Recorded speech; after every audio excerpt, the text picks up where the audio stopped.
Broderick sold his wife's heirloom diamond for his mistress's debt in a filth-strewn alleyway at 2 in the morning.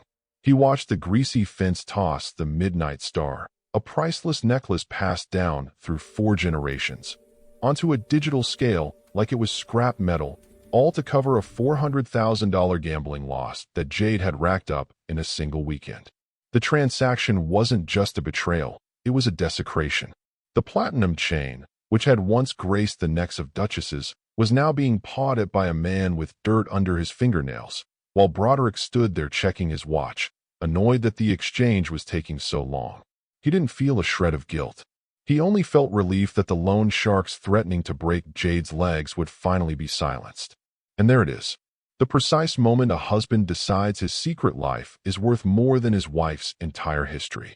We are about to watch Broderick burn his world to the ground for a woman who views him as a walking ATM. But before we watch the satisfying destruction of this arrogant man, hit that subscribe button. And tell me in the comments, if you found out your partner sold a family heirloom to cover a secret debt, is that an immediate divorce, or would you try to save the marriage? Let me know below. Now, let's see how much his soul is worth. The fence, a man named Vargas who smelled of stale tobacco and desperation, finally looked up from the scale. He offered $500,000. Cash. No questions asked. It was an insult, barely 15% of the necklace's market value, but Broderick was in no position to negotiate. He needed the cash tonight, or Jade's photos would be leaked to the press. He snatched the heavy duffel bag from Vargas, the weight of the bills hitting his hip with a dull thud. He told himself he was a problem solver. He told himself he would buy the necklace back eventually, or perhaps just buy Serafina a Tesla and tell her he lost the jewelry during a robbery. She was just a quiet, naive librarian. She believed everything he said. She would probably apologize to him for the necklace being lost. Broderick walked out of the alley, stepping over puddles of stagnant water, his chest puffing out with the arrogance of a man who thinks he has outsmarted fate. He zipped the bag tight, imagining how grateful Jade would be. He had saved her. He was the hero. He hailed a cab, slid into the leather seat, and exhaled, believing the crisis was averted. He thought the only witness to his crime was the rat-faced fence in the alley. But Broderick had made a fatal miscalculation. He assumed the safe in his master bedroom was just a metal box. He didn't know that Serafina, the naive librarian, was actually the silent majority shareholder of the security firm that installed it. He didn't know that the moment the tumblers had clicked open 3 hours ago, a silent Priority 1 alert had been sent to a private server. And he certainly didn't know that as he sat in that taxi, counting his illicit cash, Serafina wasn't asleep. She was sitting in her study, sipping a glass of vintage red wine, watching a live video feed on her tablet. The feed wasn't from the house. It was from a pinhole camera on the lapel of Vargas, the fence. She had watched every second of the transaction. She watched her husband sell her history for pennies. She didn't cry. She didn't scream. She simply took a screenshot of the exchange, tapped a contact named Legal, and whispered to the empty room that the game had officially begun. Broderick returned to the penthouse feeling like a war hero who had just saved his platoon, rather than a husband who had just robbed his wife. He found Serafina in the dining room, sitting at the long mahogany table set for 2. She was staring at her reflection in an empty wine glass, the room silent except for the low hum of the city outside. Broderick loosened his tie, feigning a weariness he didn't feel, and decided to execute the second part of his plan, the confession. He knew that if he waited for her to discover the theft, he would look guilty. But if he admitted it now, framed as a desperate, noble sacrifice for their future, he could control the narrative. He poured himself a drink, the amber liquid sloshing against the crystal, and turned to her with a rehearsed look of pained regret. He told her that they needed to talk. He started weaving a complex lie about a liquidity crisis at the firm, a sudden merger opportunity that required immediate cash, and a bank transfer that had been delayed by red tape. He watched her face closely, looking for the cracks, the confusion. He told her that he had done something terrible but necessary. He admitted to taking the Midnight Star. He told her he had sold it to a private collector in Dubai for a temporary loan to save the company. He reached across the table, trying to take her hand, his voice thick with fake emotion as he promised to buy it back in 6 months. He even squeezed out a tear, telling her that it broke his heart to part with her grandmother's legacy, but he did it to protect her lifestyle. He expected the usual reaction. He expected Serafina to gasp, to tear up, to ask why he hadn't come to her first. He was ready to comfort her, to play the strong protector soothing the hysterical woman. He had the script memorized. He would gaslight her into believing that she was the one being unreasonable if she got angry, because he had done this for the family. But the script fell apart. Serafina didn't cry. She didn't pull her hand away. She didn't even blink. She just sat there, looking at him with an expression he couldn't quite place. It wasn't sadness. It wasn't anger. It looked disturbingly like amusement. She picked up the bottle of Pinot Noir, a 2015 vintage he had bought with her money, and topped off her glass with a steady hand. Broderick felt a flicker of irritation. He asked her if she heard him. He repeated that the necklace was gone, sold to save them from ruin. He ramped up the intensity, his voice rising, trying to provoke a reaction, any reaction, that would confirm he was still the one in control. Serafina finally moved. She took a slow, deliberate sip of wine, the crimson liquid staining her lips. She set the glass down with a soft clink that sounded like a gavel hitting a judge's bench. She looked him dead in the eye, her gaze piercing through his rehearsed performance, and Broderick suddenly felt very cold. He realized, too late, that the woman sitting across from him wasn't the mouse he thought he married. She was the cat, and she was done playing with her food. The silence stretched so thin it threatened to snap. Broderick's confidence began to curdle into unease. He asked her what she was thinking, his voice losing its smooth, commanding edge. He demanded she say something, anything, to break the tension that was suffocating him. He told her to stop looking at him like that, accusing her of being cold, of not understanding the sacrifices he made for this marriage. He was spiraling, grasping for the moral high ground that had already crumbled beneath his feet. Serafina smiled. It was a terrifying, serene smile that didn't reach her eyes. She leaned forward, resting her elbows on the table, and spoke for the first time since he walked in.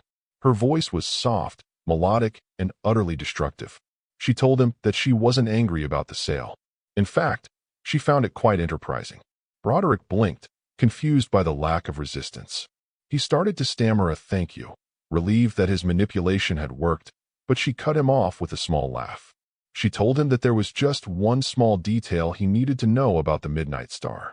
She explained that she had anticipated his greed years ago, ever since she noticed money disappearing from the joint accounts. She told him that she had commissioned a copy of the necklace, a high-quality fake made of cubic zirconia and industrial glass, and swapped it into the safe the day they returned from their honeymoon. The real sapphires, the ones worth $3 million, had been sitting in a climate-controlled vault in Zurich for 5 years. Broderick froze. His brain refused to process the information. He stared at her, his mouth slightly open. Serafina took another sip of wine and delivered the death blow. She laughed softly and said 3 words that shattered his entire world. "It's a replica." The blood drained from Broderick's face. The room seemed to tilt. He wasn't thinking about the money he lost. He was thinking about Vargas. He was thinking about the dangerous, violent man he had just defrauded. He had sold a piece of costume jewelry to a criminal syndicate for $500,000, passing it off as a priceless artifact. When they tested the stones, and they would test the stones, they wouldn't see it as a mistake. They would see it as a deliberate act of war. He stood up so fast his chair toppled backward. He accused her of lying. He screamed that she was bluffing. But deep down, looking at the calm satisfaction on her face, he knew. He reached for his phone, his hands shaking so badly he nearly dropped it. He needed to call Vargas. He needed to stop the sale. He needed to get the necklace back before they examined it. But as he unlocked his screen, a text message arrived. It wasn't from Vargas. It was a photo from an unknown number. The image showed the Midnight Star on a jeweler's bench, shattered into pieces, with a hammer resting next to the crushed glass. The caption underneath was simple and terrifying. "We need to talk. Panic is a cold thing." It started in Broderick's stomach and spread to his fingertips, making them numb as he stared at the photo of the shattered necklace. The phone buzzed again in his hand, jarring him like an electric shock. He answered it before the second ring, his voice cracking as he whispered hello, expecting Vargas. It wasn't Vargas. The voice on the other end was deep, distorted, and dangerously calm. It was the buyer, The man Vargas answered to. The voice didn't yell. It simply stated facts. It said that Broderick had 24 hours to return the $500,000, plus interest, plus a disrespect fee for wasting their time with glass beads. The total came to $1 million. Broderick tried to speak, to explain it was a misunderstanding, but the voice cut him off. The man told him that if the money wasn't in the account by midnight tomorrow, they wouldn't just sue him. They would release the security footage of him selling the stolen necklace to the police, guaranteeing him a prison sentence for grand larceny. And after he got out of prison, they would be waiting. The line went dead. Broderick stood in the middle of his dining room, hyperventilating. He looked at Serafina, who was now calmly cutting a piece of steak, completely ignoring his meltdown. He couldn't tell her. He couldn't ask her for help. Admitting the truth now would destroy the last shred of his ego, and she would likely let him rot anyway. He had to fix this himself. He was a businessman, he told himself. He moved money for a living. He just needed to move some now. He rushed into his home office and slammed the door, locking it as if the wooden barrier could keep the consequences out. He sat at his desk and booted up his laptop, his fingers flying across the keyboard. He logged into his primary business account. He had enough liquidity there, barely, to cover the $1 million. It would cripple his payroll for next month, but he could doctor the books later. Survival came first. He set up the wire transfer. He entered the offshore account number the voice had textured him. He typed in the amount, $1 million. He hesitated for a fraction of a second, his finger hovering over the submit key, mourning the loss of the money. Then, he pressed enter. The screen loaded for a second. Broderick exhaled, closing his eyes, waiting for the transfer successful confirmation. Instead, the screen flashed red. A bold notification popped up in the center of the browser, transaction denied. He frowned, confused. He clicked it again. Denied. He refreshed the page. The balance was still there, but the funds were locked. A small message appeared at the top of the banking portal. Account frozen per administrative order of the primary creditor, Obsidian Holdings. Broderick stared at the screen. Obsidian Holdings, the mysterious firm that had been buying up his company's debt for the last 6 months. He grabbed his phone and dialed the bank's VIP line, screaming at the automated system until a human picked up. He demanded to know why his money was hostage. The representative, sounding tired and unimpressed, explained that a forensic audit had been triggered on his accounts due to suspicious activity and potential insolvency. The order came directly from the top. Broderick slumped back in his leather chair. He was trapped. The criminals wanted $1 million by tomorrow, or he was dead. The bank had locked every cent he owned. He was a millionaire on paper, but in reality, he couldn't even buy a sandwich. He looked at the name on the screen again, Obsidian Holdings. He swore that once he got out of this mess, he would find the CEO of Obsidian Holdings and ruin them.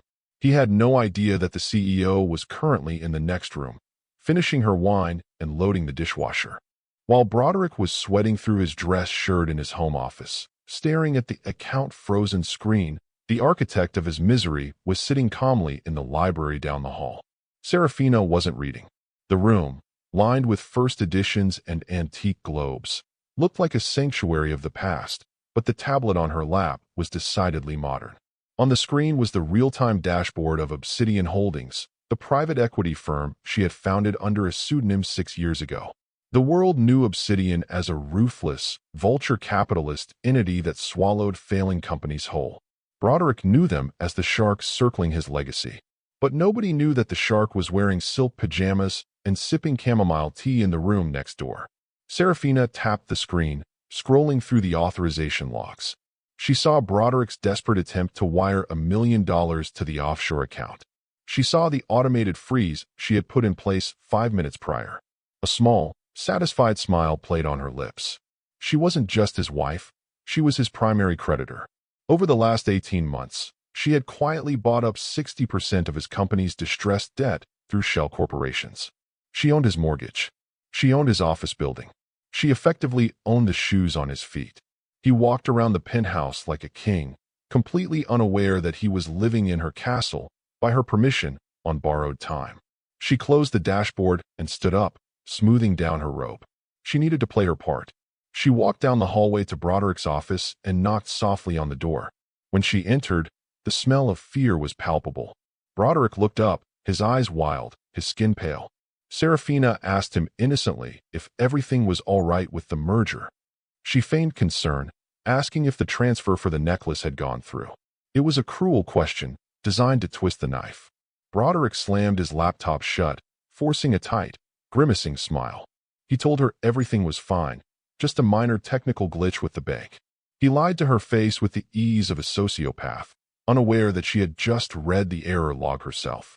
Serafina nodded, told him not to stay up too late, and left him alone in the dark, closing the door on a man who was drowning in a glass box she had built.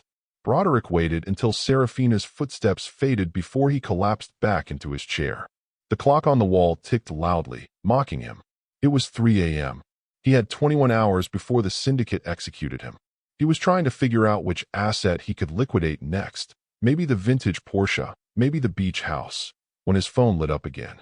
It wasn't the syndicate this time. It was Jade. He answered with a hiss, demanding she stop calling him at home. But Jade wasn't in the mood for discretion. Her voice was shrill, laced with the hysteria of a woman who realizes her meal ticket is bouncing. She didn't care about the frozen accounts. She didn't care about Obsidian Holdings. She told him that a man in a dark sedan had been parked outside her apartment complex for 2 hours. She was terrified. She told Broderick that if he didn't bring her the cash to pay off her debts by tomorrow night, she wasn't just going to the police about the threats. She was coming to the penthouse.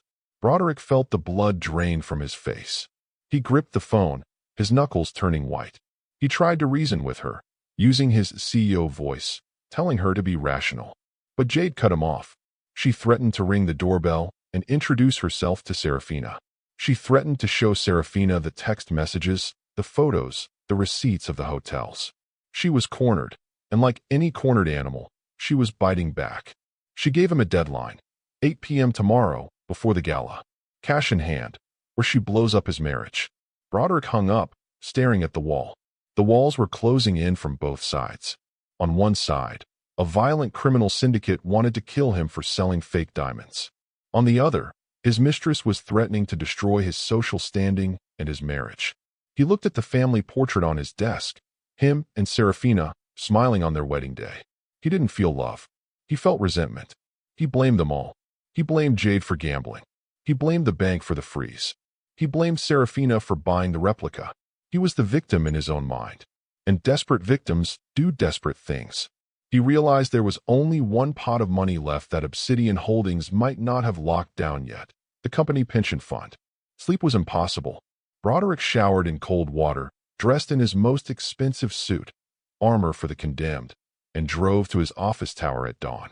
The city was gray and quiet, a stark contrast to the chaos in his mind. He needed to get into the internal payroll system before the market opened. Stealing from the employee pension fund was a federal crime. It was embezzlement, plain and simple. It was the kind of thing that sent men to federal prison for 20 years. But Broderick justified it as he rode the elevator up to the 45th floor. He told himself it was just a short-term loan. He would pay it back next week when the real merger happened. He convinced himself he was doing it to save the company, because if he died, the company died. He stormed into his office, bypassing his confused assistant, and logged into the administrative terminal. His fingers trembled as he navigated to the Employee Benefits Trust account. There was $4 million sitting there, retirement money for 300 employees. He didn't care about their futures. He only cared about his next 24 hours. He initiated a transfer of $1 million to his personal shell company. He bypassed the first security warning. He bypassed the second. He was seconds away from salvation. He hit authorize. For a moment, the wheel spun. Broderick held his breath, a prayer to the god of greed on his lips. Then, the screen went black. A single line of text appeared in bold red letters. Access revoked. CFO authorization required. Broderick stared at the screen, stunned. He was the CEO. He didn't need the CFO's permission. He grabbed his office phone and slammed the speed dial for Marcus, his CFO.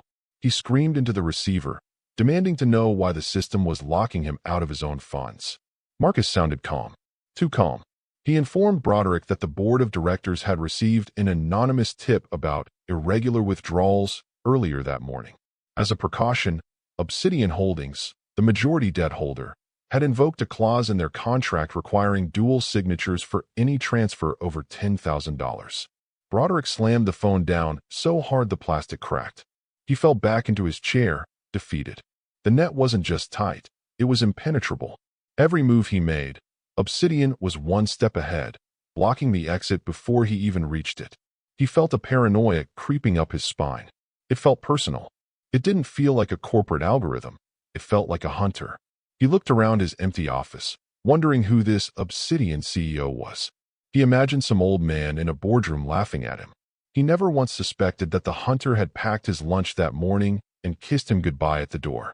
Broderick had spent his entire adult life accumulating things that screamed power, but by noon on Tuesday, he was stripping them away just to buy silence.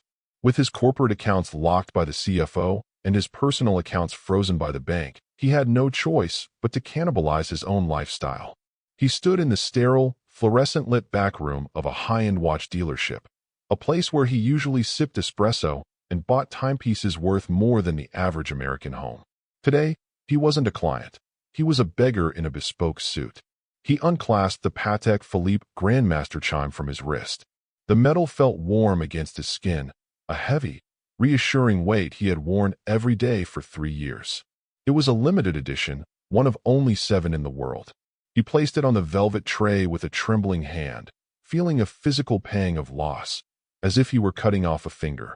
The dealer, a man Broderick had considered a friend, didn't offer sympathy. He offered a predatory lowball figure. He cited the urgency of the sale and the lack of box and papers, which Broderick had left at home in his panic. Broderick wanted to scream. He wanted to flip the table. But the image of the shattered necklace and the syndicate's threat flashed in his mind. He swallowed his pride, a bitter pill that tasted like bile, and accepted the cash offer. It was 40 cents on the dollar. He watched his status symbol disappear into a safe, replaced by a thick envelope of $100 bills. But the watch wasn't enough. The syndicate wanted $1 million. The watch only covered the interest and the disrespect fee. Broderick spent the next 3 hours driving his vintage Aston Martin DB5 across the city to a private collector he knew. The car was his pride and joy, a silver bullet of British engineering that he spent every Sunday polishing. He loved that car more than he loved his wife. He sold it in a warehouse parking lot for a suitcase of cash, handing over the keys without even looking back. As he walked away, hailing a taxi like a common tourist, he felt a strange sensation of lightness. It wasn't relief. It was the feeling of being hollowed out. He was erasing himself, piece by piece, just to survive the next 24 hours. He met the syndicate's courier in the bathroom of a crowded train station. The location was humiliating. The smell of bleach and urine, the flickering lights, the rush of commuters outside who had no idea a life was being bartered for next to the sinks. The courier was a kid, barely 20, wearing a hoodie and a smirk. He took the envelope and the suitcase, counting the stacks with agonizing slowness. He told Broderick that this payment cleared the late fees and bought him exactly 48 hours of safety. After that, the principal balance of $1 million was due in full. If it wasn't there, the police get the video, and the syndicate gets Broderick.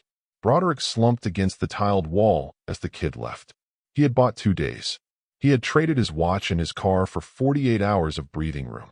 He wiped the sweat from his forehead with a monogrammed handkerchief, telling himself that 2 days was an eternity in business. He could fix this. He just needed one win. One deal. He walked out of the station, blending into the crowd, a millionaire with nothing left but the suit on his back and a lie in his heart. Broderick returned to the penthouse that evening, physically exhausted and spiritually bankrupt. He expected to find Serafina waiting with questions about why the car was missing or why he was home so late. He had a lie prepared, something about the car being in the shop and a long client meeting. But when he entered the master bedroom, the atmosphere wasn't accusatory, it was celebratory. The room smelled of expensive perfume and hairspray. Serafina was standing in front of the floor-to-length mirror, holding a black velvet gown against her silhouette. She looked elegant, composed, and completely detached from the chaos that was consuming her husband. She turned to him, her eyes bright, and pointed to the bed. Laid out on the duvet was Broderick's tuxedo, freshly pressed. Next to it sat a heavy cardstock invitation embossed with silver foil. It was for the winter solstice gala, the city's most exclusive charity event. Broderick immediately shook his head. He started to protest, his voice rough with stress. He told her he couldn't go. He claimed he was sick, that work was piling up, that he needed to be in the office early. The last thing he wanted to do was put on a smile and shake hands with the people he was secretly stealing from. He wanted to hide in the dark and drink until he couldn't feel the fear anymore. But Serafina didn't accept his refusal. She walked over to him, placing a hand on his arm, a touch that felt comforting but was actually a tactical maneuver. She lowered her voice to a conspiratorial whisper. She told him that she had heard a very interesting rumor from the gala committee chair. The new owner of Obsidian Holdings, the mysterious entity that had frozen his accounts, was going to be there tonight. In fact, they were the guest of honor. Broderick's head snapped up. The exhaustion vanished, replaced by a jolt of adrenaline. The CEO of Obsidian? In person? His mind started racing. He was a salesman at heart. He believed he could charm anyone. If he could just get 5 minutes alone with this CEO, he could explain the misunderstandings. He could weave a story about administrative errors and temporary liquidity issues. He could get the accounts unfrozen. He could save himself. Serafina watched the gears turn in his head. She knew exactly what buttons to push. She stroked his ego, telling him that nobody could sell a deal like Broderick. She told him that this was his chance to take back control. She was handing him a rope, knowing full well he would use it to hang himself. Broderick looked at the tuxedo, then at his wife. He straightened his posture, the mask of the titan of industry slipping back into place. He told her she was right. He told her he would go and straighten this mess out. He thanked her for the tip, believing she was his loyal partner. He had no clue that she wasn't sending him to a negotiation. She was sending him to his public execution, and she had reserved a front-row seat. Broderick was in the bathroom, shaving with a steady hand for the first time in days, when the intercom on the bedroom wall buzzed aggressively. It was a harsh, jarring sound that cut through the quiet luxury of the penthouse. Serafina answered it, pressing the button with a manicured finger. The voice of the gate security guard crackled through the speaker, sounding panicked. He reported that there was a woman at the main gate refusing to leave. She was screaming. She was kicking the gate. She was demanding to see Broderick. Broderick froze, the razor hovering over his jugular. He knew instantly who it was. Jade. The $2,000 he had given her yesterday was gone, likely fed into a slot machine or a debt collector's hand, and now she was back for more. Panic clawed at his throat. If she came up here, if she saw Serafina, it was all over. The house of cards would collapse before he even made it to the gala. He dropped the razor and sprinted out of the bathroom, wiping the foam from his face with a towel. He told Serafina it was probably a crazy journalist or a disgruntled ex-employee from the layoffs last year. He spun a frantic lie about harassment and told her to stay inside, lock the doors, and wait for him. He didn't wait for her response. He ran out of the apartment, down the grand staircase, and out the front door, his tuxedo shirt unbuttoned, his shoes slipping on the marble. He reached the heavy iron gates at the bottom of the driveway, just as Jade was preparing to climb over them. She looked wild, mascara running down her face, her hair a mess, her eyes manic with desperation. Broderick grabbed her through the bars, his grip bruising. He hissed at her to shut up. He begged her. He threatened her. Jade screamed that she didn't care anymore. She told him the loan sharks had threatened to burn her apartment down tonight. She needed $10,000, right now, or she was going to scream his secrets to the entire neighborhood. Broderick checked his pockets. He had nothing. He had given everything to the syndicate courier. He was bankrupt. He pleaded with her, using the only currency he had left, false hope. He promised her that he was going to meet the investor tonight at the gala. He swore on his life that he would have the money by midnight. He told her to wait at the cafe down the street, and he would bring her a bag of cash after the party. It was a desperate, flimsy lie, but Jade was desperate enough to believe it. She spat at his feet, told him he had 4 hours, and stormed off into the darkness. Broderick leaned against the cold iron of the gate, gasping for air. He wiped the sweat from his eyes, terrifyingly aware of how close he had come to the edge. He thought he had handled it. He thought the crisis was averted. He was wrong. High above, in the master bedroom window, the heavy velvet curtain pulled back just an inch. Serafina stood in the shadows, watching the scene below with the cold detachment of a scientist observing a rat in a maze. She had seen the argument. She had seen the fear. She picked up her phone and dialed the security booth. She told the guard that if the woman returned, he was not to turn her away. He was to escort her directly to the main house. Serafina hung up and turned back to her dressing table. She applied a coat of blood-red lipstick, checked her reflection, and whispered to the mirror. The more, the merrier. Broderick needed a miracle, and in his experience, miracles were just business transactions waiting to be negotiated. With the syndicate clock ticking down and Jade momentarily pacified with a lie, he turned to his last resort, the gray market. He arranged a meeting with a man known only as Mr. Silas, a corporate fixer rumored to specialize in hostile debt restructuring for distressed executives. The meeting didn't take place in a glass-walled boardroom, but in the back booth of the Gilded Steer, a dimly lit steakhouse near the wharf where the waiters knew better than to interrupt the conversation and the shadows were deep enough to hide a desperate man's sweat. Broderick arrived 20 minutes early, ordering a double scotch that he downed in 2 swallows.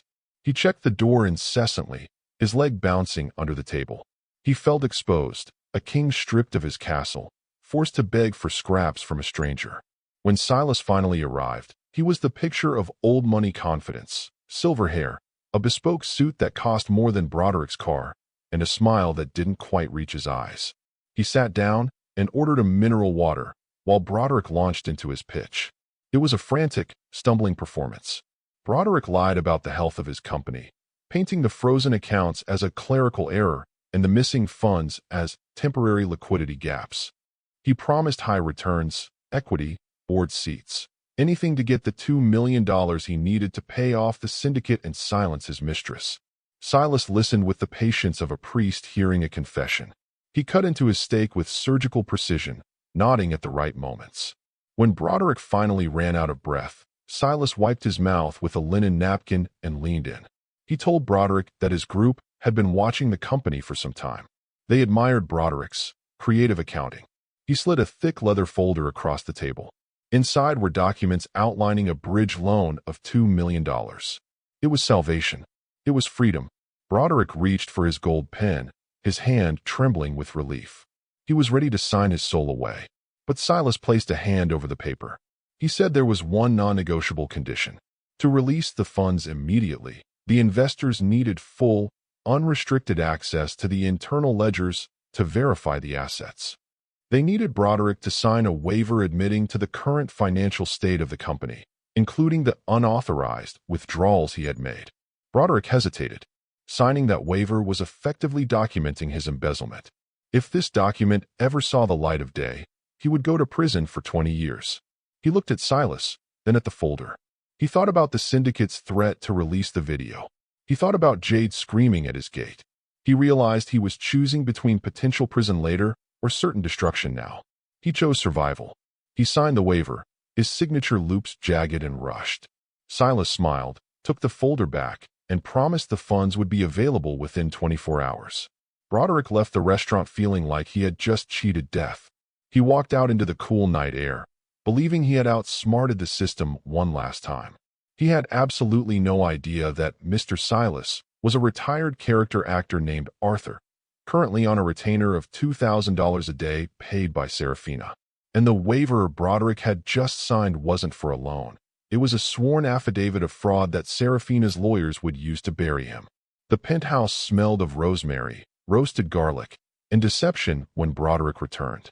It was a domestic scent that felt jarringly normal against the chaos fracturing his mind.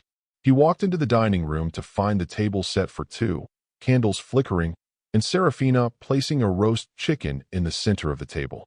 She was wearing a silk apron over her evening gown, humming a soft melody, looking for all the world like the perfect, supportive wife. Broderick loosened his tie, the adrenaline from the meeting with Silas beginning to fade into a dull, throbbing headache. He watched her pour the wine, a heavy, blood-red Cabernet. He felt a surge of contempt mixed with relief. She had no idea, he thought. She was so simple, so easily managed. He had just committed to a high-risk loan with a shadow investor, and she was worried about overcooking the vegetables.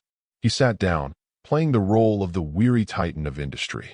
Serafina served him first, piling his plate high. She sat opposite him and asked, in a voice dripping with sweetness, how his day was. She asked if he had managed to sort out the banking glitch. It was a trap, a final test of character. She was giving him an off-ramp. If he confessed now, if he told her about the debt, the syndicate, the mess, she might have shown a shred of mercy.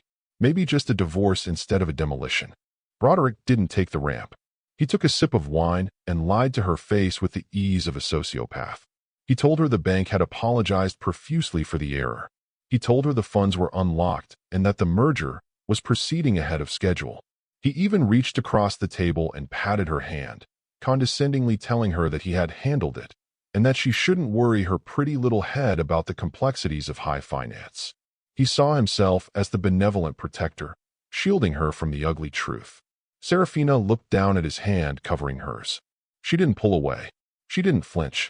She simply stared at his manicured fingernails, thinking about the dirt she had seen on the fence's hands in the surveillance video. She thought about the Mr. Silas report she had just received on her encrypted phone in the kitchen. She thought about the affidavit he had just signed. And in that moment, whatever tiny flicker of empathy might have remained in her heart was extinguished. She looked up and smiled, a genuine, terrifying smile that Broderick mistook for adoration. She told him she was so proud of him. She told him he was a genius. She poured him more wine, filling his glass to the brim. She was fattening the calf before the slaughter. She knew that in less than 3 hours, at the gala, she would strip him of everything he thought he owned. But for now, she let him eat. Broderick excused himself after dinner, claiming he needed to prepare for the gala. In reality, he needed to find his blood pressure medication. His heart was hammering against his ribs, a physical manifestation of the stress that was eating him alive. He went into his home office, a room that usually smelled of leather and success, but now felt like a cage. He rummaged through the top drawer of his mahogany desk, shoving aside unpaid bills, threatening letters from the HOA, and empty scotch bottles. He was looking for the orange pill bottle, but his hand brushed against something else, a thick, cream-colored envelope tucked beneath a stack of Golf Digest magazines. He frowned. He didn't recognize it. It wasn't his handwriting on the front. It bore the embossed logo of Obsidian Holdings. His breath caught in his throat. Why was a document from his creditor in his home office? Had they sent a process server to the house? Had Serafina signed for it and forgotten to tell him?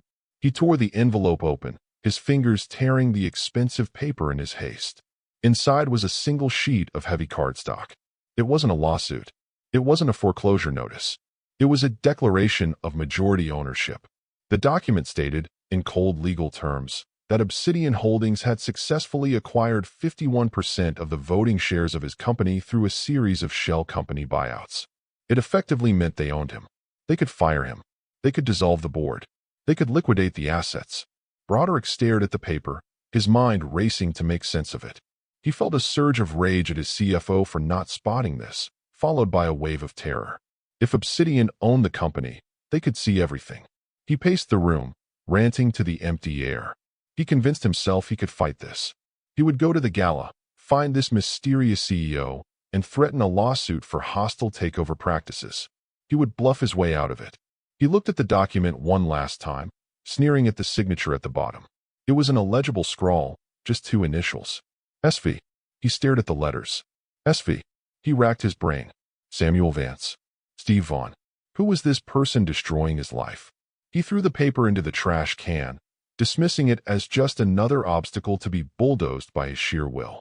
He walked out of the office to finish dressing, leaving the evidence of his wife's coup sitting in the garbage. He never stopped to think about Serafina's maiden name. Vance. Serafina Vance. SV. He adjusted his bow tie in the hallway mirror, admiring his own resilience. He told himself he was a survivor. He completely missed the fact that the axe wasn't falling. It had already severed his neck. He was just a walking corpse who hadn't realized he was dead yet. Broderick adjusted his cufflinks, satisfied that he looked every inch the master of the universe. He grabbed his coat and headed for the private elevator, checking his phone to see if the Silas funds had cleared. They hadn't yet, but he felt confident. He had the paperwork. He had the plan. He reached the garage level, expecting to see his rental sedan, a humiliating downgrade from his Aston Martin, but necessary for the night. What he found stopped his heart cold. The garage was silent, the air heavy with the smell of gasoline and spray paint. The rental car was there, but it was no longer black. Someone had taken a crowbar to the windshield, shattering the safety glass into a spiderweb of diamonds that glittered under the fluorescent lights. Along the driver's side door, scratched deep into the metal with a key or a knife, was a single word: midnight. Broderick spun around, searching the shadows of the garage. He was alone, but he felt 100 eyes on him.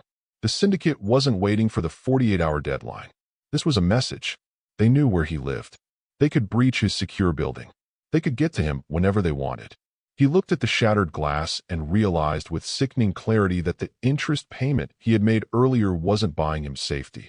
It was just buying him time to breathe before they suffocated him. He fumbled for his keys, his hands shaking so violently he dropped them on the concrete. The sound echoed like a gunshot. He scrambled to pick them up, checking over his shoulder, terrified that Vargas or the enforcer was standing behind a pillar. He abandoned the ruined car. He couldn't drive this to the gala. The valet would ask questions, and appearances were everything. He pulled out his phone and summoned a limousine service, his voice cracking as he shouted at the dispatcher to hurry. He waited in the lobby, pacing back and forth, wiping sweat from his brow, checking his reflection in the glass to ensure the panic didn't show. He told himself this was the last hurdle. Once he met the Obsidian CEO tonight, once he got the accounts unfrozen, he would pay everyone off. He would hire bodyguards. He would be untouchable again. He climbed into the back of the arriving limo, sinking into the leather, unaware that he was being driven to a slaughterhouse, not a sanctuary. Upstairs, Serafina was applying the finishing touches to her armor. She sat at her vanity, the lights illuminating a face that was calm, composed, and utterly devoid of mercy. She wore a gown of midnight blue velvet, custom-made for this specific night. It was cut high at the neck and low in the back, a design chosen for a very specific reason, to frame the centerpiece she was about to unveil.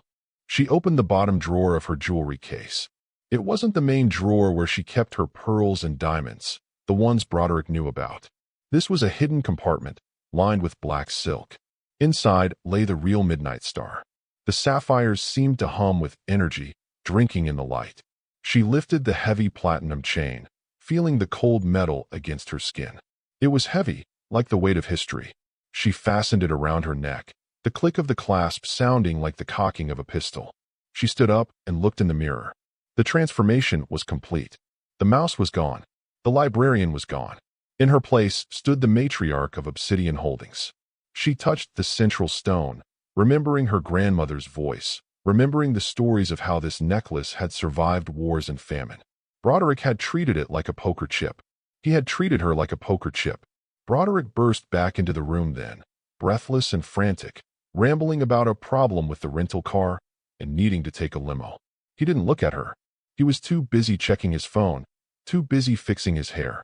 He rushed past her to grab his wallet, completely missing the $3 million necklace resting openly on her collarbone.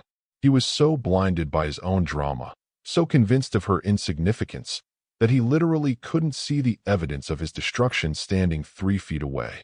Serafina watched him scurry around the room.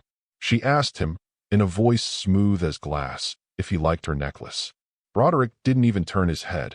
He muttered a distracted, "It's lovely, darling," while texting his lawyer. He assumed it was costume jewelry. He assumed it was nothing. Serafina smiled at his back. She grabbed her clutch, checked that the USB drive containing the security footage was securely inside, and followed him out the door.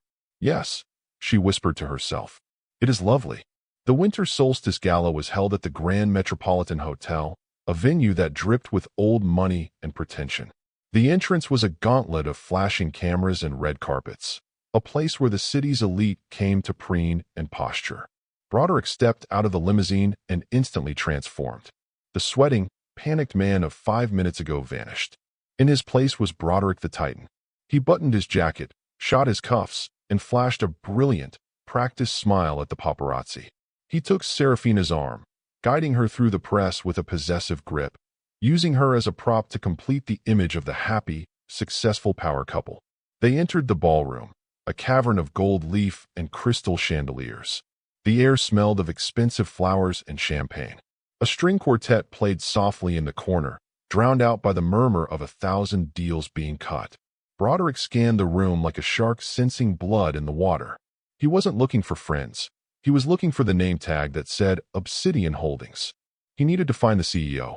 He needed to deploy the charm offensive. He worked the room, shaking hands with bankers he owed money to, laughing at jokes he didn't hear. He introduced Serafina to people as my better half, never letting her speak, never noticing the way the other wives looked at her necklace with widening eyes. The people in this room knew jewelry. They recognized the cut of the stones. They whispered behind their fans as the couple passed, wondering why Broderick's quiet wife was wearing the equivalent of a small island nation around her neck, while Broderick looked desperate. Broderick finally cornered the event organizer near the champagne tower. He leaned in, turning on the full force of his charisma, and asked for an introduction to the guest of honor. He asked where the CEO of Obsidian was. The organizer gave him a strange look, a mixture of pity and confusion. She told him that the CEO had arrived with him. She gestured vaguely toward where they were standing. Broderick laughed, thinking it was a joke. He looked around, expecting to see a man in a suit standing behind him. He saw no one. He didn't realize that the arrival wasn't a physical one. It was a revelation waiting to happen. The lights in the ballroom began to dim. The string quartet stopped playing. A hush fell over the crowd as the spotlight swept toward the main stage. The announcer's voice boomed over the speakers, welcoming everyone to the night's main event and promising a keynote speech from the mysterious owner of the city's fastest-growing equity firm. Broderick turned to Serafina, whispering that this was it. This was his moment to pounce. He told her to stay put and look pretty while the men talked business. He straightened his tie and prepared to rush the stage, completely unaware that the person who needed to be on that stage wasn't him. Broderick was halfway through a glass of champagne, scanning the crowd for anyone who looked like a billionaire investor, when he felt a hand clamp onto his bicep. The grip was tight, desperate, and sharp, fingernails digging into the expensive fabric of his tuxedo. He spun around, a charming smile plastered on his face, expecting a colleague or perhaps the elusive CEO. Instead, he found himself looking into the smeared mascara and wild eyes of Jade. She shouldn't have been there. This was a $5,000 a plate event with security tighter than an airport.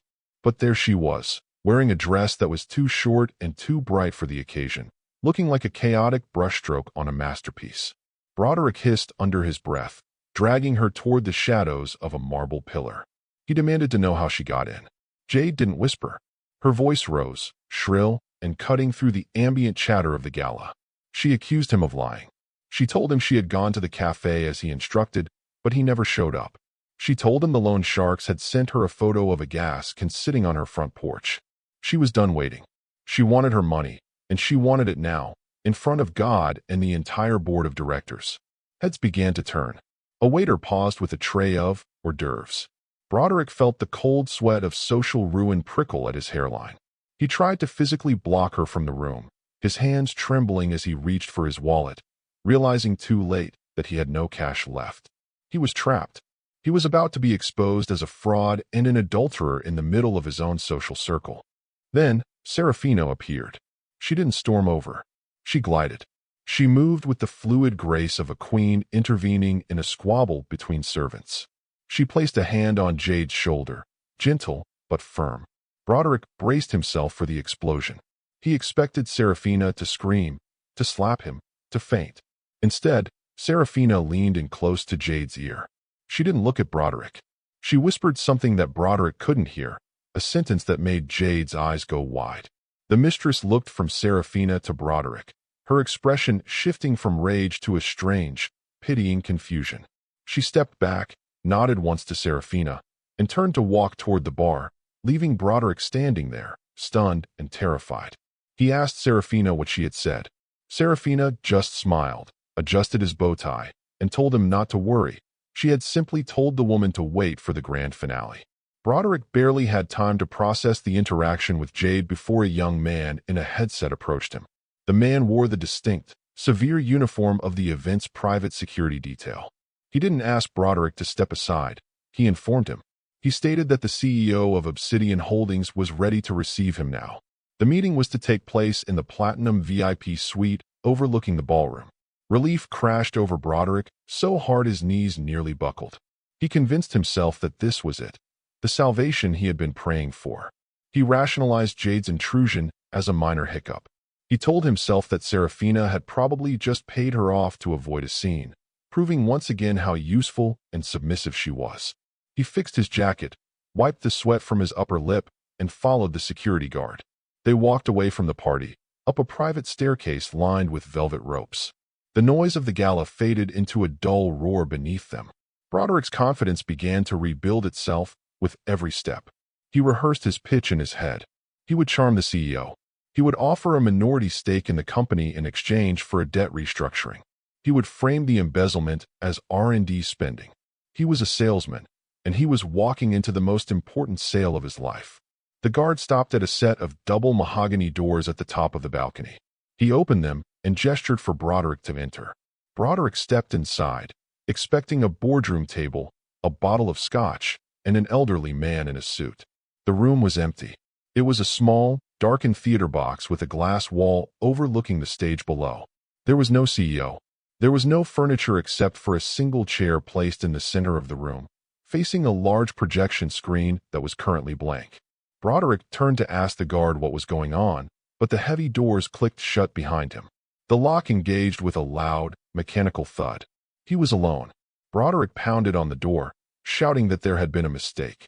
He rattled the handle, but it was solid iron. He turned back to the room, his heart hammering against his ribs like a trapped bird. The air in the suite was freezing, conditioned to a temperature that made his sweat turn to ice. Suddenly, the projector on the ceiling whirred to life. A beam of stark white light cut through the darkness, hitting the screen. Broderick froze. It wasn't a PowerPoint presentation about company synergy. The video was grainy, shot from a low angle, a button camera. It showed a damp, dark alleyway. Broderick gasped as he saw himself on the screen. He looked nervous, checking his watch. Then, the camera panned to show the fence, Vargas, weighing the midnight star. The audio was crystal clear, amplified by the suite's surround sound speakers. Broderick heard his own voice, arrogant and dismissive, telling the fence he didn't care about the history of the necklace. He just needed the cash. Broderick stumbled back, grabbing the chair for support. He watched the transaction play out in high definition. He watched himself sell his wife's heritage. Then, the video cut. A new clip played. This one was from inside his own home office. It showed him meeting with Mr. Silas. It showed him signing the waiver, the affidavit of fraud. It showed him shaking hands with the actor, laughing about how easy it was to manipulate the system. The screen went black. A voice came over the intercom system. It wasn't the distorted voice of the syndicate. It was Serafina's voice, but it didn't sound like the wife he knew. It was cold, metallic, and stripped of all emotion. She asked him if he liked the movie. She told him that the investors downstairs were very eager to see it. She told him that he had two choices. He could stay in this locked room until the police arrived to arrest him for the fraud he had just admitted to on tape. Or he could walk out onto the balcony, take the podium, and introduce the new owner of the company to the world. She told him that the door to the balcony was unlocked. Broderick looked at the glass door leading out to the stage overlook. He looked at the locked exit behind him. He realized with a sickening lurch that he wasn't the protagonist of this story. He was the villain, and the hero had been sharpening her blade in the bedroom for years. He wiped his face, straightened his tie with trembling fingers, and walked toward the light, stepping out onto the stage to face his execution. Broderick stepped through the glass doors and onto the balcony stage, blinking against the assault of the spotlights. The sudden transition from the dark, cold interrogation room to the blinding brilliance of the ballroom was disorienting. Below him, 500 faces turned upward, a sea of tuxedos and diamonds, waiting for this special announcement promised by the event organizers. To them, Broderick looked like a man in command, standing tall, high above the crowd, gripping the sides of the podium. But if anyone had looked closer, they would have seen the way his knuckles were bleached white, gripping the wood not for authority, but to keep himself from collapsing. The microphone hummed as he leaned in. His throat felt like it was filled with sand. He looked for a teleprompter, a script, anything to guide him, but the screens were blank. He was improvising his own funeral dirge. He remembered Serafina's voice on the intercom. Introduce the new owner. He cleared his throat, the sound echoing through the massive hall like a thunder crack. He forced a smile that felt like a rictus of pain. He began to speak, his voice wavering slightly before finding the practiced rhythm of the salesman. He told the crowd that tonight was a historic night. He spoke of synergy, of evolution, of the future of the company. He spun a web of buzzwords, desperately trying to frame this hostile takeover as a strategic partnership he had orchestrated. As he spoke, he scanned the wings of the stage, expecting a stranger to walk out, perhaps a rival CEO or a foreign investor. He prayed it was someone he could negotiate with, someone he could bribe. He was still bargaining with fate, refusing to accept the reality of the video he had just seen. He finished his introduction, his voice rising to a crescendo he didn't feel. He announced that it was his distinct honor to welcome the founder and CEO of Obsidian Holdings. He stepped back from the microphone, sweating profusely under the lights, and gestured to the top of the grand staircase that connected the balcony to the main floor. The room held its breath. The orchestra swelled. Broderick turned to look, his heart pounding a frantic rhythm against his ribs. He prepared to shake the hand of the man who had bested him. The heavy velvet curtains at the top of the staircase didn't part for a man in a gray suit. They parted for a vision of vengeance. Serafina stepped into the light, and for a moment, the entire room seemed to tilt toward her. She was no longer the invisible wife who stood in Broderick's shadow. She was the source of the light itself. Her midnight blue gown flowed around her like liquid armor, dark and regal, absorbing the glare of the spotlights rather than reflecting it. Her hair, usually pinned back in a severe, practical bun, cascaded over her shoulders in waves that softened the sharp, predatory angle of her jawline. But nobody was looking at her hair. Nobody was looking at her dress. Every eye in the room, from the socialites in the front row to the waiters in the back, was fixed on her throat. Resting there, blazing with a fire that seemed almost alive, was the midnight star. It was unmistakable. The 12 Kashmiri sapphires caught the halogen lights and threw them back as deep, piercing indigo lasers. The central stone, the size of a pigeon's egg, pulsed with a clarity that no glass or cubic zirconia could ever hope to mimic. It was a statement of power so loud it deafened the room. The crowd gasped audibly, a collective intake of breath that rippled through the ballroom. They knew this necklace. They knew its history. And they knew Broderick had been crying poverty for months. Seeing his wife wearing the GDP of a small country while he stood sweating at the podium created a cognitive dissonance that paralyzed the audience. Serafina didn't rush. She descended the stairs with agonizing slowness, each step a deliberate beat in the symphony of Broderick's destruction. She didn't look at the crowd. She kept her eyes locked on Broderick. It was a predator's gaze, unblinking, cold, and utterly satisfied. As she moved closer, the replica lie that Broderick had clung to disintegrated. He could see the flaws in the stones that proved they were real. He could see the heavy platinum setting.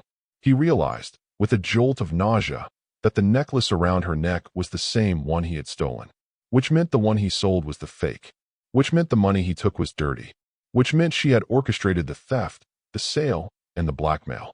She hadn't just watched him drown. She had poured the water. Broderick's microphone was still live, a fact he tragically forgot in his shock. As Serafina reached the podium, standing toe-to-toe with him, the entire room heard his whispered, trembling question. He stared at her, his eyes wide and bloodshot, and stammered, "You? It's you?" The confusion in his voice was pathetic. He sounded like a child waking up from a nightmare only to find the monster was real. Serafina didn't whisper. She stepped up to the microphone, adjusting the stand with a calm, proprietary authority. She looked out at the stunned crowd, then turned slightly to face her husband. She smiled, and the projection screen behind them suddenly flared to life again. This time, it wasn't the alleyway video. It was a massive, high-definition logo of Obsidian Holdings, superimposed over a livestock ticker showing the company's aggressive acquisition of Broderick's debt. She leaned into the mic, her voice smooth, rich, and amplified to fill every corner of the hall. She addressed the room, acknowledging Broderick's introduction. She agreed that it was indeed a night of synergy.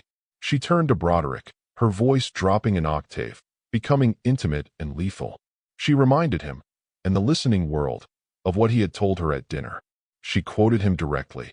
"I need liquidity for the merger." The crowd murmured. Broderick flinched as if struck.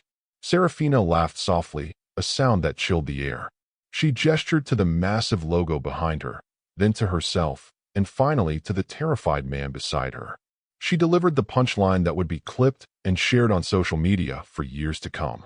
She told him that she had good news. She was the liquidity. She was the merger. And as the new majority shareholder, her first act of business wasn't a partnership. It was a liquidation. Broderick slumped against the podium, his legs finally giving out. The realization hit him with the force of a physical blow. The replica comment from the dinner table wasn't a defensive lie. It was an offensive trap. She had let him sell the fake to incriminate himself. She had bought his debt to control him.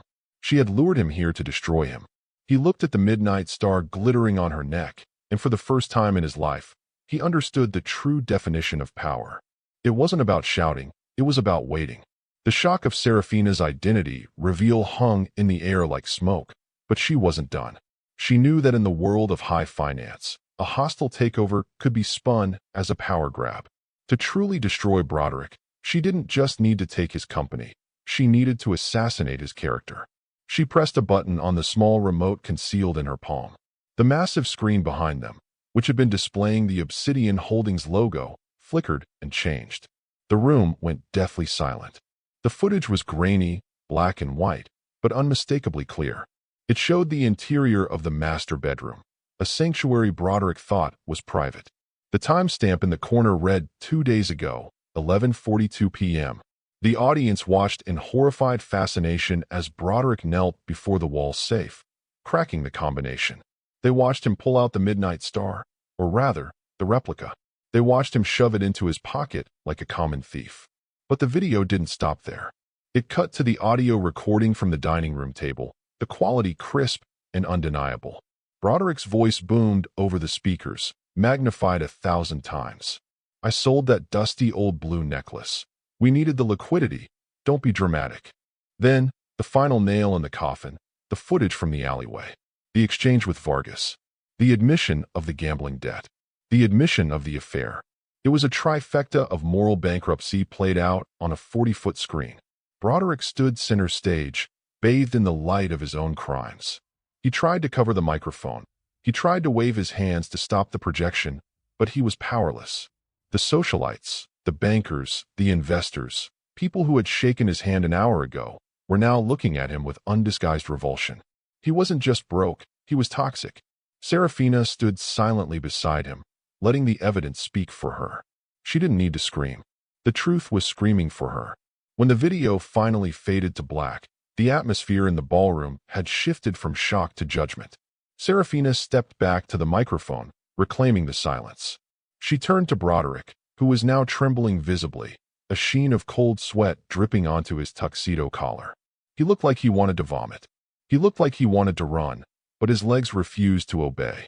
Serafina addressed the board of directors, who were seated at table 1, right in front of the stage.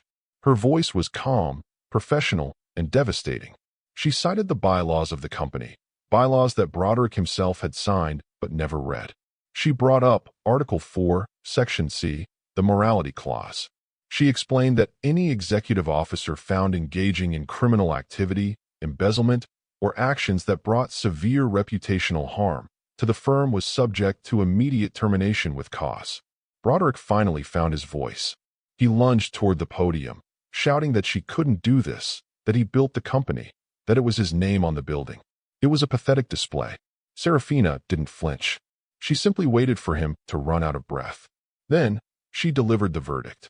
She announced that as the majority shareholder, she was exercising her right to remove him from the position of CEO, effective immediately. She stripped him of his title, his salary, his stock options, and his access to company property. She told him, in front of the city's entire elite class, that he was trespassing. The humiliation was total. A murmur of agreement rippled through the board table. The chairman nodded at Serafina, silently ratifying the decision. Broderick looked at his peers, pleading with his eyes for someone to intervene, for someone to say this was a mistake. But nobody looked back. They were all looking at Serafina, the new power in the room. In the span of 5 minutes, Broderick had gone from a king of industry to an unemployed liability. The final blow didn't come from Serafina. It came from the wings of the stage. As Broderick stood there, hollowed out and stripped of his identity, the heavy side curtains parted. It wasn't the event staff this time. It was two uniformed police officers and a man in a cheap suit who looked like a detective. They didn't look happy to be crashing a gala, but the warrant in the detective's hand was valid. Serafina stepped back, giving them space. She had forwarded the Mr. Silas affidavit and the alleyway footage to the district attorney's office exactly 1 hour ago. The charge wasn't just theft, it was corporate fraud, embezzlement of pension funds, and insurance fraud for the claim Broderick had tried to file on the necklace earlier that day. The detective approached the podium. He didn't ask Broderick to come quietly. He spun him around, forcing his hands behind his back. The sound of the handcuffs ratcheting shut echoed through the microphone, a harsh, metallic click-click-click that served as the closing punctuation to Broderick's career. The crowd gasped, flashes popping like strobe lights as the photographers scrambled to get the money shot of the fallen tycoon in cuffs. Broderick screamed for his lawyer. He screamed for Serafina to help him, begging her to stop this, invoking their marriage vows. "For better or for worse," he shouted, his voice cracking. Serafina watched him with the detached curiosity of a woman watching a bug struggle on a pin. She leaned into the microphone one last time, her voice soft but amplified enough to reach the back of the room. She corrected him. She said that he broke those vows the moment he sold her history to pay for his betrayal. She told him she doesn't negotiate with thieves. The officers dragged him off stage, his tuxedo shoes scuffing the floor, his protests fading as he was hauled toward the exit. Serafina stood alone under the spotlight, the midnight star blazing at her throat, the undisputed victor of a war Broderick didn't even know he was fighting. As Broderick was dragged through the lobby of the Grand Metropolitan Hotel, a gauntlet of flashing bulbs and shouting reporters, he scanned the crowd with the desperation of a drowning man. He wasn't looking for a lawyer. He was looking for a specific face. He found it near the valet stand. Standing calmly amidst the chaos, wearing a chauffeur's uniform that didn't quite fit his broad shoulders, was the syndicate's enforcer. The man wasn't taking photos. He wasn't shouting. He was simply watching Broderick being shoved into the back of a squad car. Their eyes locked for a fraction of a second through the reinforced glass of the police cruiser. The enforcer didn't scowl. He smiled, a slow, terrifying curling of the lip, and tapped his wrist where a watch would be. Broderick slumped against the hard plastic seat, the fight draining out of him instantly. He realized with a sickening clarity that the police custody he was fighting against was actually the only thing keeping him alive. The debt hadn't been canceled just because he was arrested. In the criminal underworld, debts transfer. And now that everyone knew he was broke, the syndicate would be looking to collect in blood. As the siren wailed and the car pulled away, Broderick realized he wasn't going to a holding cell. He was going into protective custody, whether the police knew it or not. The flashing lights of the cruiser painted his face in red and blue, the colors of a bruised and beaten man. Across town, in a sterile interrogation room that smelled of stale coffee and fear, Jade was learning the price of loyalty. She sat across from the detective, shivering in her cocktail dress, her makeup running in dark streaks down her cheeks. The detective was tired. He threw a folder onto the metal table. It contained the photos of her at the gala, the texts she had sent Broderick, and the bank records showing the small transfers he had made to her over the years. He gave her a simple choice. She could be charged as an accomplice to the embezzlement and the insurance fraud, facing 5 to 10 years in a federal penitentiary, or she could become a witness. Jade didn't hesitate. She didn't ask for a lawyer. She didn't protect the man she had claimed to love just hours ago. She opened her phone and unlocked it, sliding it across the table like a peace offering. She gave them everything. She showed them the text messages where Broderick admitted to borrowing from the pension fund. She showed them the photos of the lavish gifts he bought her with stolen money. She even told them about the time he bragged about tricking his wife with the replica necklace. She buried him. She piled the dirt onto his coffin with both hands, desperate to climb out of the grave herself. She walked out of the precinct an hour later, immune from prosecution, leaving Broderick to face the full weight of the law alone. 3 days later, Broderick sat in a small meeting room at the county jail. The orange jumpsuit scratched his skin, a constant, irritating reminder of his new reality. He had been denied bail, deemed a flight risk due to his offshore accounts that were currently empty. The door opened, but it wasn't Serafina. It was a lawyer Broderick didn't recognize, a man with a shark-like grin and a briefcase that cost more than Broderick's current net worth. The lawyer didn't waste time with pleasantries. He slid a stack of documents across the steel table. They were divorce papers, but they read more like an eviction notice. Serafina was invoking the infidelity clause in their prenuptial agreement, a clause Broderick had laughed at 10 years ago, thinking he would never be caught. Because of the public nature of his affair and the criminal charges, the clause stripped him of everything. She was keeping the penthouse. She was keeping the beach house.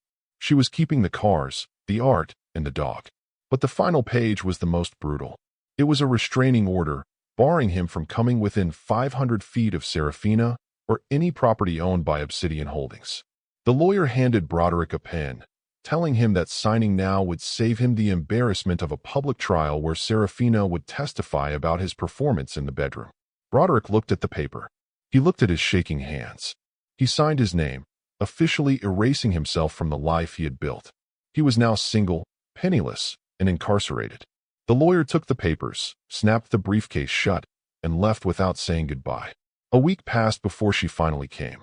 Broderick was sitting on his bunk, staring at the concrete wall, when the guard called his number. He shuffled to the visitation area, his heart leaping with a pathetic sort of hope. Maybe she had come to forgive him. Maybe she had come to post bail. He sat behind the thick plexiglass partition, picking up the heavy black phone. Serafina sat on the other side. She wasn't wearing the gala gown. She was wearing a sharp, tailored business suit in charcoal gray. She looked powerful, rested, and completely untouched by the scandal. She didn't pick up the phone immediately. She just looked at him, studying the dark circles under his eyes and the scruff on his chin. When she finally lifted the receiver, her voice was calm. Broderick started to beg. He asked her why. He asked why she had let it go this far, why she hadn't just divorced him quietly. He asked if the years they spent together meant nothing. Serafina leaned in, her breath fogging the glass slightly. She told him that the years meant everything. She told him that she had loved him once, truly. But when she found out about the debt, and the mistress, and the theft, she realized he didn't love her. He loved the lifestyle she provided. She explained that a quiet divorce would have left him with half her assets, free to find another victim. She didn't want to just leave him. She wanted to neutralize him. She told him that the Midnight Star wasn't just a necklace. It was a test, and he had failed it in the most spectacular way possible. She hung up the phone while he was still talking, stood up, and walked out of the visitation room, never looking back. The corner office on the top floor of the Obsidian Tower offered a panoramic view of the city skyline. It was the office Broderick had occupied for 5 years, but now, it looked different. The tacky sports memorabilia was gone. The leather couches were replaced with modern, minimalist furniture. The air smelled of fresh orchids, not stale scotch. Serafina stood by the window, looking down at the ants crawling on the pavement 40 stories below. Her assistant buzzed in, announcing that the board of directors was ready for the quarterly meeting. Serafina turned, her hand instinctively going to her throat. The Midnight Star was there, resting against her skin, heavy and cold and permanent. It was no longer hidden in a safe. She wore it every day now, a badge of office, a reminder of what she had survived. She walked over to the desk, her desk, and picked up the file for the next acquisition target. It was a tech CEO who had been fudging his numbers and mistreating his staff. Another arrogant man who thought he was untouchable. Serafina smiled, a small, dangerous curve of her lips. She wasn't just a librarian anymore. She wasn't just a wife. She was the apex predator of the corporate world, and she was hungry. And that is how the Queen of Obsidian took her throne. Broderick is currently serving 8 years for embezzlement, and rumor has it, he spends his days dodging the syndicate in the prison yard. But Serafina? She's just getting started. If you enjoyed watching justice be served cold, subscribe to the channel and turn on notifications. We have a new story dropping next week about a gold-digging husband who tried to poison his wife, only to find out she had built up an immunity. You do not want to miss it. Until then, watch your back and check your safe.